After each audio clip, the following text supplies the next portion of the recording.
থাকে, তার ঈমান ইসলাম ঠিক। কথা বলেন ঠিক কিনা? গিয়েছেন, অনেকেই গিয়েছেন, যে কোনো কারণে যে কোনো স্বার্থে গিয়েছেন, তওবা করেন, এখনই তওবা করবেন, আল্লাহর কাছে ক্ষমা চান, নতুন করে কালিমা পড়ে মুসলমান হয়ে যান।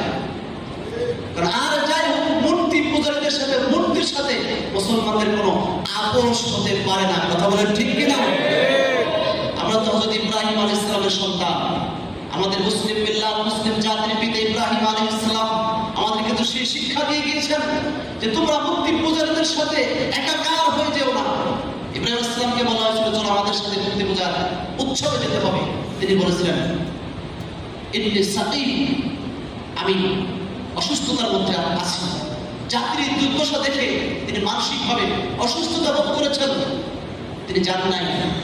মূর্তি পূজারীদের আহ্বানে সাড়া দিয়ে ওই মূর্তি পূজার অংশে, ওই অনুষ্ঠানে, মেলায় তিনি অংশগ্রহণ করেন নাই, বরং জাতিকে শিক্ষা দেওয়ার জন্য পূজা মণ্ডপে যে মূর্তিগুলো ছিল, ইব্রাহিম আলাইহিস সালাম, কোরআনুল কারীমের বর্ণিত ঘটনা আপনাদেরকে শোনাচ্ছি।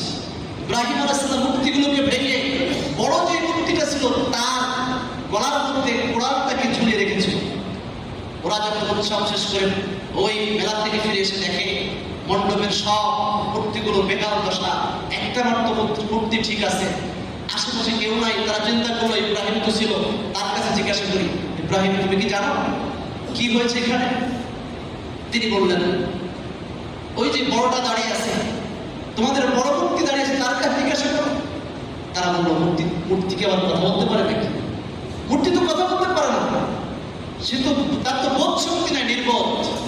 ইব্রাহিম আলাইহিস সালাম তখন সুযোগটাকে কাজে লাগিয়ে জাতিকে তাওহীদের দাওয়াত দিয়েছিলেন। ও আমার জাতি, যেই মূর্তি ভালো মন্দ বিচার করতে পারে না, যেই মূর্তি নিজেকে রক্ষা করতে পারে না, তোমরা কেন তার ইবাদত করো? কথা বলে ঠিক কিনা? ইব্রাহিম আলাইহিস সালামের অর্ডার পেয়ে এই দ্বীনের দাওয়াত দেওয়ার জন্য জাতিকে এই পদ্ধতি অবলম্বন, এটা আপনাদের জন্য না। ইব্রাহিম আলাইহিস সালাম যেহেতু তিনি পয়গম্বর, আল্লাহর ইশারা তেনার রয়েছে, তিনি জাতিকে শিক্ষা দেওয়ার জন্য এই পদ্ধতি অবলম্বন করেছেন।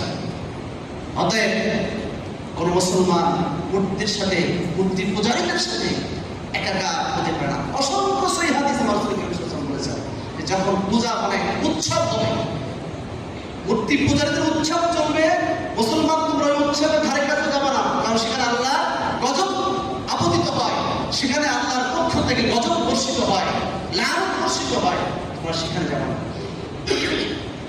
এরপরে আসুন, আমার রাসূল সাল্লাল্লাহু আলাইহি ওয়াসাল্লাম থেকে শুরু করে শত শত বছর ইসলামের সোনালী যুগে, খিলাফতের যুগে কোন খলিফা